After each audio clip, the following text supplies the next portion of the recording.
인간이라는 종은 두 개의 발로부터 시작되었다. 그런데도 우리 시대의 대다수의 사람들은 그 사실을 잊어버리고 인류가 아득한 옛날부터 자동차를 타고 와서 땅 위로 내려서는 중이라고 믿고 있다. 다비드 르브르통의 걷기 예찬에 나오는 문장입니다. 직립보행으로부터 지금의 인간이 비롯되었다는 사실을 잊고 두 발로 걷는 일이 희귀해진 시대. 느리게 걷는 대신 무언가를 타고 빠르게 지나침으로써 우리가 놓치는 것들이 참 많습니다. 에나의 다락방 라디오 오늘 소개해드릴 책은 19세기 영국의 인문학자 아널드 홀테인의 걷기에 대한 성찰을 담은 책, 어느 인문학자의 걷기 예찬입니다. 요즘은 올레길이나 둘레길 걷기 열풍으로 걷기의 가치가 재조명되기도 했지만 100년 전 홀테인이 이 책을 엮어낼 무렵엔 시골 마을을 한가로이 걷는다는 것이 그다지 흔치 않았고 당시 사람들은 걷기 그 자체에 별다른 의미를 부여하지 않았다고 합니다. 당시엔 이 마을 저 마을 물건을 팔러 다닌 상인이나 산 넘고 물 건너 밭을 일구던 농부, 양떼를 몰고 다닌 목동 모두에게 걷기는 한가로운 여가가 아닌 노동의 한 부분에 불과했다는데요. 이런 상황에서 홀테인은 두 발로 시골 마을을 산책하며 인생에 대한 통찰을 얻고 자연의 위대함을 깨달았습니다. 단순한 이동이나 여행 또는 운동 목적이 아닌 걷기를 위한 걷기를 재발견한 걷기의 선구자였던 셈이죠. 영국군 장교인 아버지 덕분에 어린 시절을 인도에서 보낸 홀테인은 신비의 나라 인도의 영향을 받아서인지 사색적이고 영혼의 문제에 애착이 강했는데요. 이 책 역시 유난히 시적이고 사색적인 문장들로 가득합니다. 또한 당대의 인문학자답게 문학과 신화, 철학 등에 해박해 문장 곳곳 그 깊이가 더해집니다.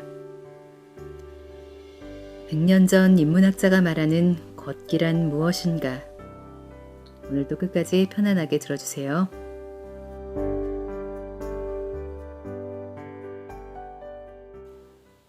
누구나 인생의 한 시기를 걷는다. 어줍잖은 생각일진 몰라도 위대한 영혼의 소유자는 저마다 인생의 한 시기에 시골 산책자였다. 나자렛의 예수는 헐벗은 땅에서 40일을 보냈다. 잘 알려졌다시피 그는 3년에 걸친 전도 기간 동안 쉼없이 돌아다녔다. 그리고 그는 두 제자를 이끌고 예루살렘 북동쪽의 고대 도시인 엠마우스로 향했는데 그때 11km가량 이어진 시골 걷기를 다룬 뭉클한 이야기를 읽으며 심장이 뜨거워지지 않을 사람이 없을 것이다. 모세는 시나이 산에서 40일을 홀로 지냈다. 그리고 10계명을 품고 산을 내려왔다. 마호메트가 하느님 외에 신은 없다라는 새로운 계시를 얻고 돌아왔을 때에도 라마단 은거기간과 비슷한 시간을 보낸 이후이다. 익히 알려져 있듯이 에녹은 신과 함께 걸었다. 내게는 떨쳐내기 싫은 유치한 공상 하나가 있는데 그것은 에녹이 신을 택한 게 아니라 신이 에녹을 선택했다는 공상이다. 그 이유는 에녹이 큰 즐거움을 선사하는 인물이라 길동무로 삼기에 더할 나위 없었기 때문이다. 조금만 생각해보면 누구든 알게 되는 사실이 있다. 문학이 시골 산책에 얼마나 많이 비치고 있는가를. 우리가 플라톤의 대화를 읽고 느끼는 아름다움은 어디에 비치고 있는가? 그것은 일리서스 강변 플라토너스 나무 아래에서 피드러스와 소크라테스가 나눈 기나긴 대화에 비치고 있다. 또 그것은 아테네 성벽 밖에서 이루어진 기나긴 산책에 비치고 있다. 베르길리우스가 시골을 사랑하지 않았다면 아마 농경시 게오르기카는 탄생하지 않았을 것이다. 호라티우스는 로마의 성스러운 길을 순회할 때 틈나면 사유지인 사빈 농장을 한 바퀴 쭉 둘러보며 산책했을 터이다. 조선은 때때로 맨발 순례에 나서곤 했다. 스펜서는 발바닥이 따끔거릴 정도로 평원을 자박자박 거닐었다. 밀렵 이야기를 다룬 셰익스피어의 작품을 보면 젊은 시절 셰익스피어가 무엇을 추구했는지 어렴풋이 보인다. 시인 밀턴은 저녁 기도를 들으러 자주 집박이 지절되는 숲속으로 갔다. 그는 눈이 멀어버린 이후에도 조금도 멈추지 않고 묘지들이 드나드는 맑은 샘, 그늘진 숲을, 햇살 많은 언덕을 돌아다녔다. 18세기의 소설가이자 시인인 골드스미스의 시집 여행자는 도보 여행이 나왔다. 로버트 루이스 스티븐슨의 당나귀 타고 세벤느 여행도 마찬가지다. 매튜 아널드의 시를 통해 우리는 옥스퍼드의 넓고 푸른 초원 산책이 얼마나 많은 사람의 가슴에 잔잔한 울림을 안겼는지 능히 짐작할 수 있다.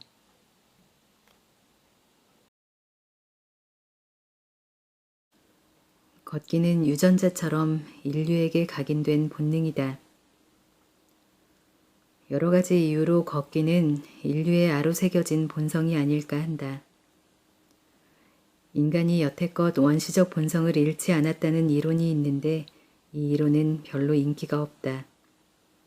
하지만 나는 이 이론에 끌린다.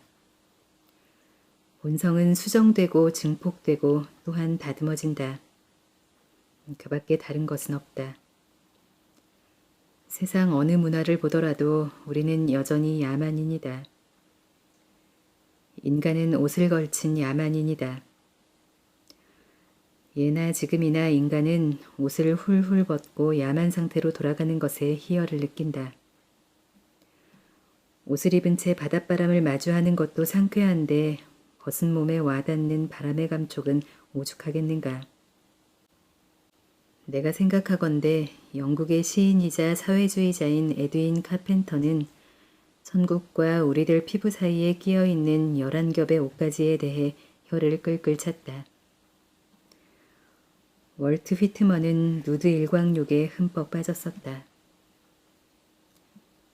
간혹 훈감한 요리 코스를 뒤로 하고 맑은 공기 속에서 소박한 음식을 소리내어 씹어먹고 시냇물을 떠서 벌컥벌컥 목을 축이는데 무언가 치유되는 느낌을 준다. 걷기는 아마도 에덴만큼 오래된 원초적 본성이 아닐까. 에덴에서는 신도 선선한 날 정원을 거닐었을 터이다. 만약 그렇다면 인간이 되찾을 파라다이스에서 조물주와 함께 다시 거닐 그날이 올 때까지 걷는 행위는 끊이지 않을 것이다.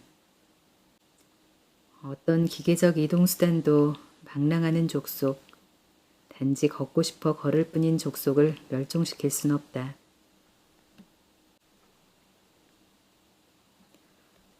걷기는 해결사다. 걷다 보면 모든 게 해결된다. 실용주의자들로부터 이런 질문을 받곤 한다. 도대체 걷기를 통해 얻을 수 있는 즐거움은 무엇이고 이득은 또 무엇입니까? 물론 걷기도 스포츠 축에 낄 수 있겠죠. 그런데 왜 말 타기, 자동차 타기, 노젓기, 자전거 타기, 오토바이 타기, 경비행기 타기에 관해선 쓰지 않는 거죠? 뚜벅뚜벅 걷기만 하는 일보다 저런 것들이 더 운동에 가깝지 않나요? 글쎄, 약간 가볍지만 전문적인 용어로 표현하면 그런 질문은 정말로 걷다 보면 해결된다. 우선 말은 먹이를 줘야 하고 보트는 물이 새지 않도록 관리해야 한다. 자전거는 바람을 주입해 바퀴를 빵빵하게 해둬야 하고 자동차는 끊임없이 닦고 조이고 기름을 쳐야 한다. 그리고 경비행기는 나의 창공을 벗어나 저 멀리 날아가 버린다. 그리고 다른 이유는 최소한 걷기를 통해서 전화, 편지, 전보와 떨어져 지내는 축복을 체감한다는 사실이다. 걷는 동안 공식 서한 같은 것을 받는 경우는 드물다. 체포영장과 금지명령이 떨어졌다고 해도 가볍게 웃어넘길 수 있다. 그것들은 당신의 걸음걸이를 따라잡지 못하기 때문이다. 19세기 프랑스 작가인 앙리 프레데릭 아미엘의 말도 들어보자. 1854년 2월 1일 걸었음. 대기는 믿을 수 없을 만큼 청아. 따스하고 포근하게 애무하는 햇볕. 산다는 것 자체가 기쁨이다. 신기하게도 나는 다시 젊어졌다. 또 단순해졌다. 솔직함과 무식함이 단순한 것처럼 나는 생명과 자연에 사로잡혔다.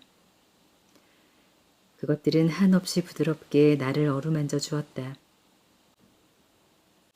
한 사람의 마음이 이처럼 순진무구한 자연을 향해 열어젖히는 행위와 이처럼 불멸적인 생명을 한 사람의 영혼 속으로 파고들게 만드는 행위는 신의 음성을 듣는 것과 다름없다. 하나의 감각은 하나의 기도이자 신에 대한 헌신에 자신을 내던지는 행위이다. 앙리 프레데릭 아미엘의 일기 중에서 이보다 더 울림이 큰 말에 귀 기울여 볼 텐가. 위대한 철학자 장자크 루소의 가르침을 들어보자. 그는 볼테르와 더불어 18세기 지성계의 대표주자였다.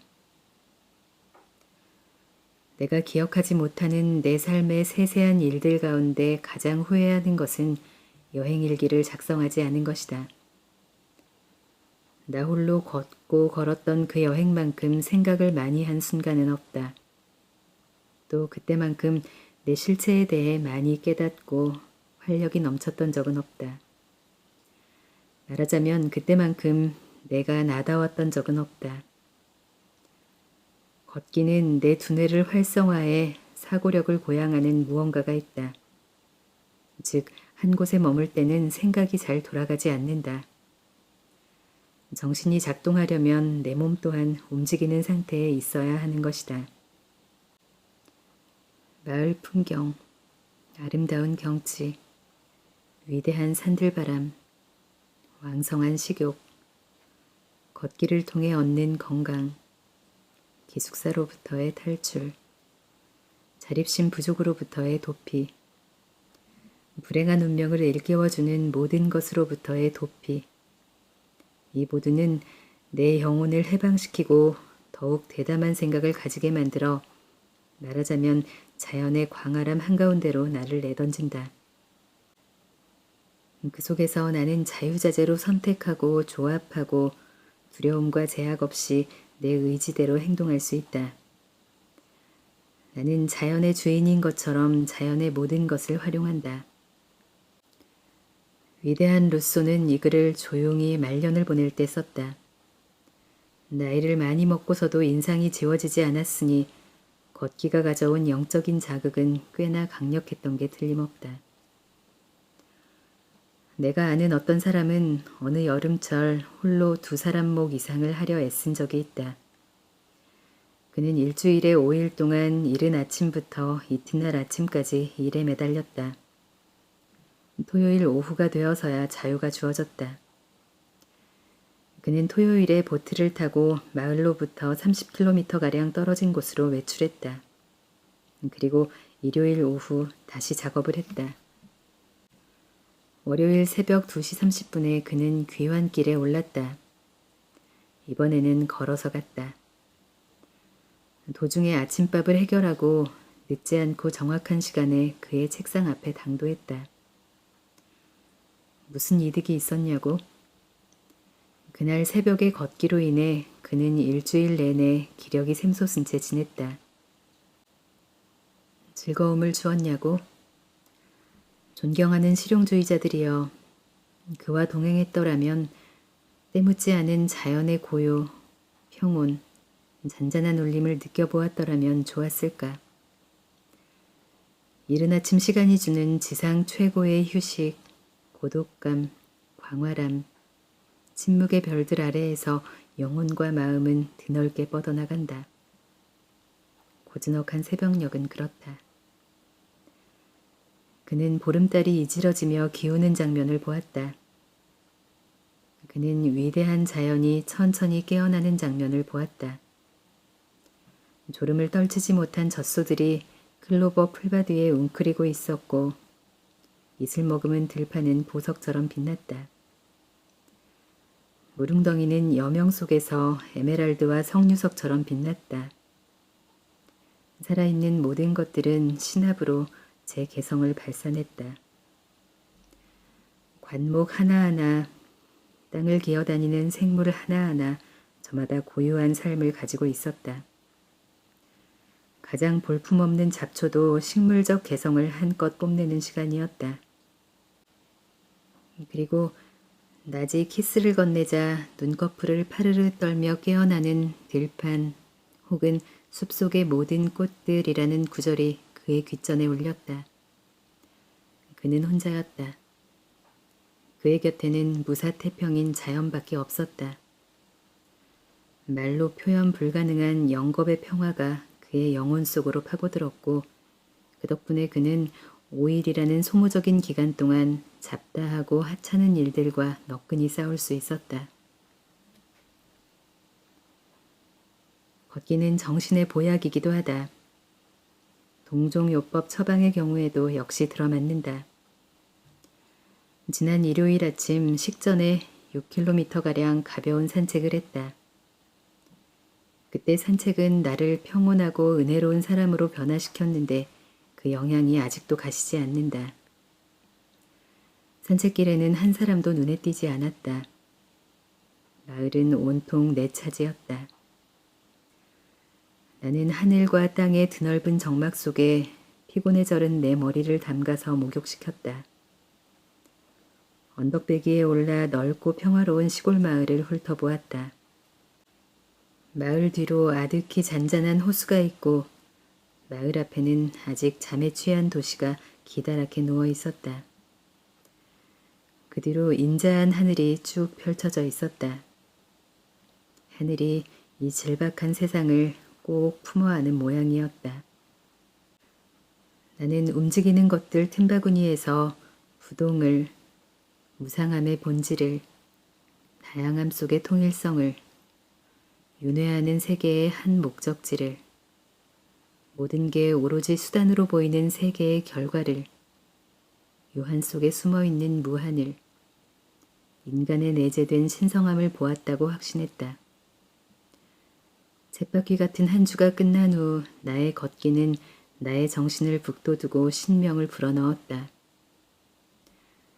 지구를 초월한 공간으로부터 힘껏 공기 한 모금을 빨아들였다.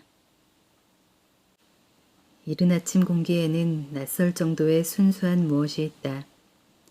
정화하는 힘이 있다. 이른 아침 공기는 자연의 훌륭한 소독제이다. 무균의 공기. 그것을 한 번이라도 마셔본 사람은 한낮의 감염 상태를 다소 덜어낼 수 있다. 근심과 불안이라는 해로운 세균은 이른 아침 공기 속에 살지 않는다. 이른 아침 공기는 무엇과도 비교할 수 없는 살균제이다. 그때 비로소 자연은 자신을 되찾는다. 자연에 기거하는 생물조차 이 사실을 알고 있는 듯하다. 왜냐하면 새나 들짐승이 가장 활기찰 때가 동틀녘이기 때문이다. 내가 아는 한 가장 효력 있는 안정제는 자연과의 내밀한 교제다. 나무는 건강에 이로운 공기를 내뿜는다. 들판은 휴양지로 이끈다. 고요하고 안정감을 주는 약효가 벽도 없고 천장도 없는 땅 위로 퍼져나간다. 그 땅 위에 구겨지고 비틀어진 영혼이 기거할 방이 있다. 그 방 안에서 영혼은 한결 부드러워진다. 또아리를 틀고 있던 유해한 병균은 썰물이 빠지듯 씻긴다. 나쁜 관념들은 훨훨 날아가 버린다. 싸움이라면 수백 번도 목격했을 반백의 오크나무 가지 아래에서 벌어지는 행인들 간의 말다툼이란 얼마나 부질없는 짓인가.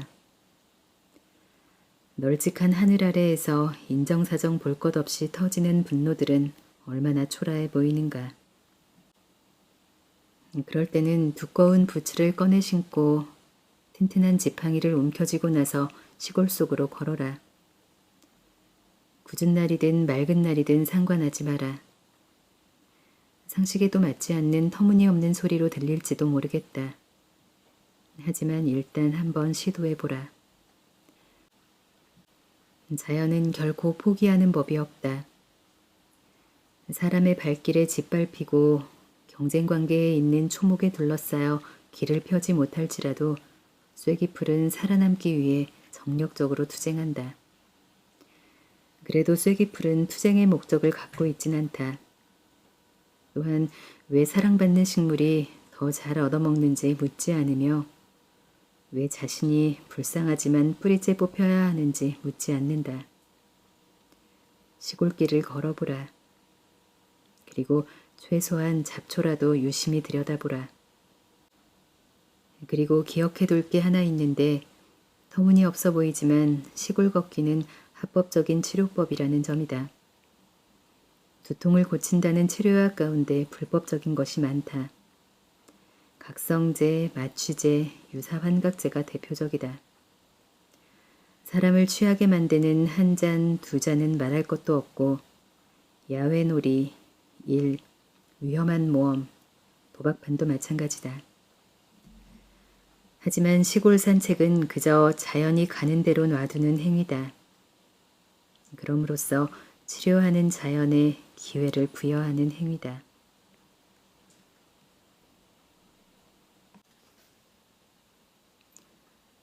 자연은 인류의 자궁이자 무덤이다. 적어도 한 가지는 분명하다. 한 사람씩 떼놓고 보면 나약하고 잘 우는 유한 존재인 우리 인류에게 상냥하면서 가혹한 외부 자연은 어머니요, 요람이요, 집이다. 우리는 그로부터 탄생했고 그 안에서 즐기며 그로부터 생명력을 얻어낸다. 그리고 그 속으로 우리는 사라진다. 이 때문에 자연은 우리의 무덤이기도 하다. 외부 자연에는 부활이 끊이지 않는다. 자연은 삶의 무덤이자 자궁이다. 한때 흙, 비, 빛이었던 것들은 풀이 된다. 그 다음에는 건초로, 또 쇠고기나 양고기나 우유로, 이윽고 뼈와 살이 되고 그 들판에서 뛰노는 아이들의 웃음과 눈물이 된다.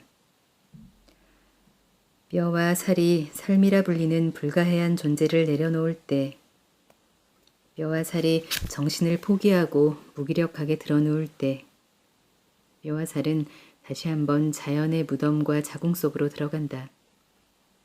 그리고 이 거대한 순환은 새롭게 시작된다. 나는 그날을 잊지 못한다. 나는 걷고 있었다. 그때 불현듯 무엇인가가 강렬한 섬광처럼 내 뇌리 속으로 파고들었다. 온 우주가 살아있다는 사실, 바로 그것이었다. 우주는 생명이었던 것이다. 우리가 생명이라 부르는 것은 과정이다. 섭식과 섭식 행위를 하는 개체의 번식을 통해 쉼없이 움직이는 과정이다. 귀리가 자라는 들녘을 예로 들어보자. 이제 막 흙 속에서 튀어나온 가냘픈 귀리 이파리들은 단지 들녘을 구성하는 한 요소이기만 한 걸까?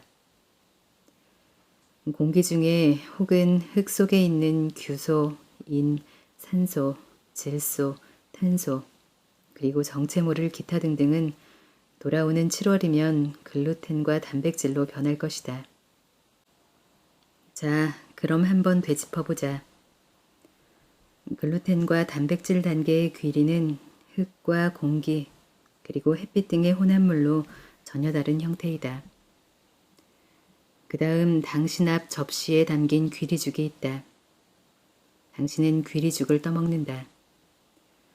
그러면 귀리는 당신이 된다. 당신과 나는 서로 별개의 외부 자연이다. 우리의 감각과 마음이 지금보다 더 강력한 식별력, 이해력을 보유하게 된다면 우리는 귀리의 모든 단계에서 발생하는 변형 과정을 식별할 수 있을 것이다. 뿐만 아니라 귀리의 구성 성분은 비물질적이고 영적이라는 점도 파악할 수 있다. 그리하여 마침내 우리들 자신, 귀리죽, 귀리, 흙, 지구, 즉 온 우주는 하나이자 신비 그 자체라는 사실을 확인할 수 있다. 우리가 생명이라 일컫는 외부 물질의 영혼은 인간과 마찬가지로 자연 속에 실제한다. 그것은 가늠할 수 없고 신성하다. 우리의 사고를 뛰어넘는다. 온전한 하나이면서 하나의 부속물이다. 그 자체로 존재하는 하나이면서 그 자신에게 넌 무엇이고 어디서 왔느냐고 자문하는 하나이다. 시간과 공간의 양상에 따라 자신을 드러내고 무한한 형태로 자신을 드러낸다. 생명은 구현하는 것이자 구현되어지는 것이다. 생각하는 존재이자 생각되어지는 존재이다.